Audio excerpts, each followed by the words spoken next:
Yes, and gentlemen, good afternoon.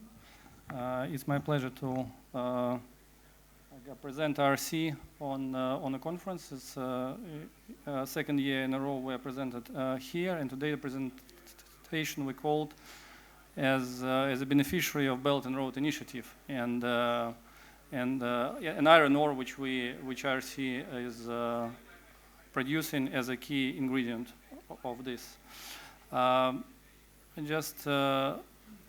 Just a snapshot and a notable information about our company. We are enjoying a large and rich resource base of iron ore. We are located in the northeast of China and far east of Russia. And I think it's not going to be exaggeration to know that I guess we are the closest iron ore producer to China. With the bridge, which you can see, which is the intergovernment project between China and Russia, we expect that it's going to be commissioned at the end of this year. The distance between our mine and the border with China, where the steel mills are located, is about 100 kilometers, which makes us the closest in the world mine.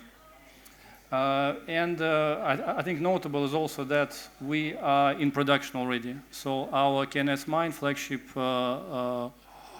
project of IRC, it has just reached the full level of the capacity, and we just made a training update in this morning about this. Here you can see some history of our company.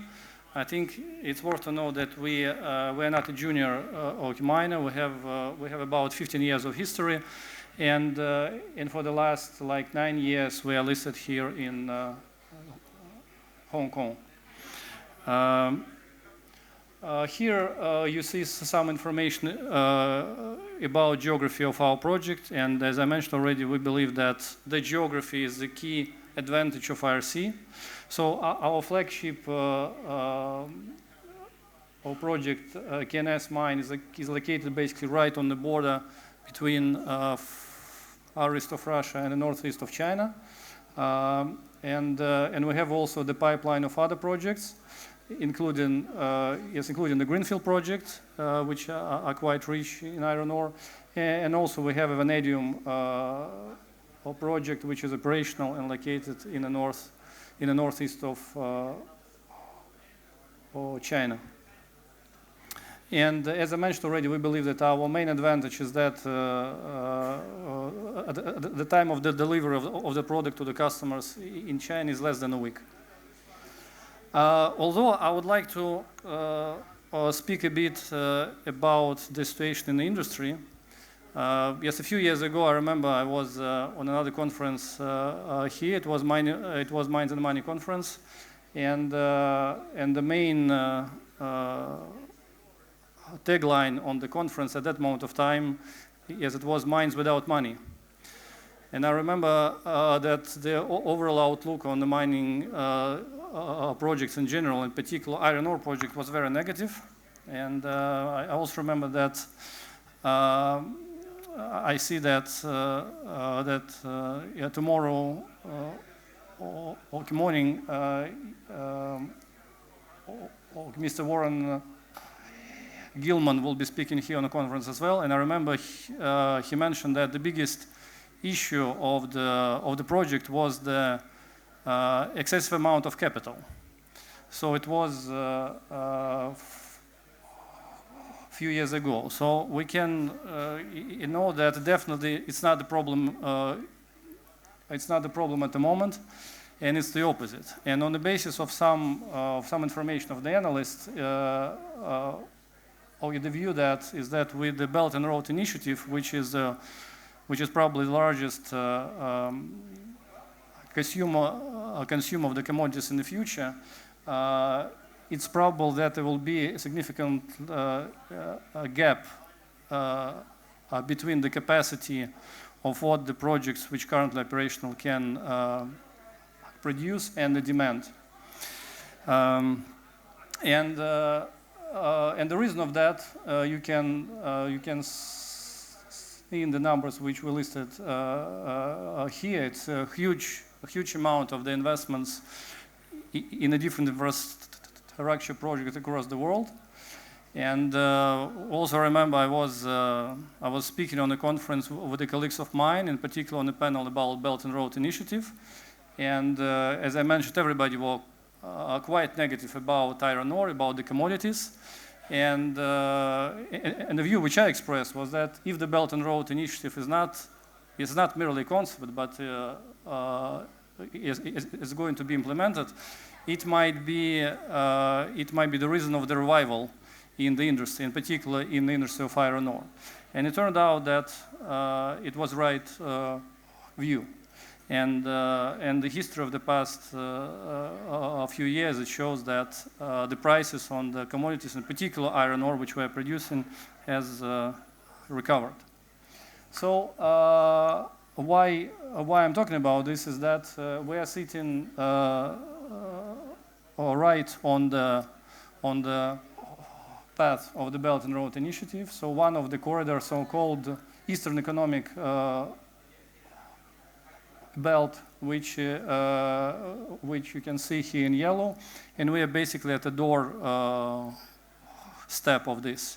And the bridge project was our project, which we initiated, and at the moment this is a project which is jointly developed by the government of China and Russia.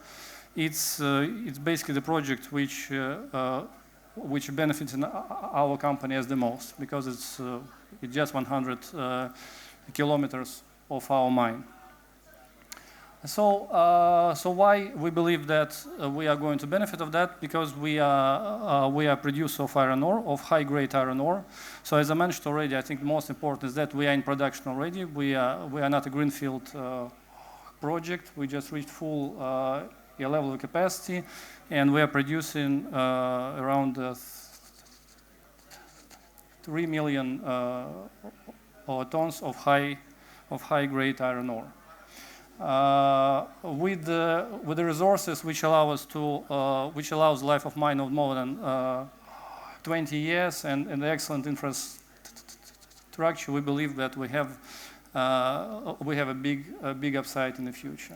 Here you see some numbers in terms of the volumes of the rock mass we are processing, and the money which we are generating with the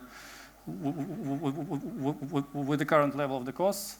Although these numbers are not including the potential upside we believe we can get when the bridge is in place early or next year, because it will allow us to significantly reduce the cost of the transport. Although it's not the only project we've got. As I mentioned, we have a number of other projects, including the brown field projects, greenfield projects, not only in iron ore, but we produce of ilmenite as well, and we are producer of the vanadium. And lastly, I wanted to mention that although the volatility of the price of iron ore was particularly notable in the last months, we, as the producer of iron ore, we have a cautiously optimistic view about the price, and one of the reasons is that, as you can see, if you look at the forward curves of the benchmark iron ore, which is a 62% of Fe, and the high-grade ore, the market outlook is that although the price are likely to normalize, the premium on a high-grade ore is likely to increase, and that makes the high-grade ore or the price on the products we are producing more resilient in terms of the price decline. So I guess that brings me to the end. So if you have any questions, or me and colleagues of mine, we are here. We're here in exhibition, and we'll be happy to answer any questions.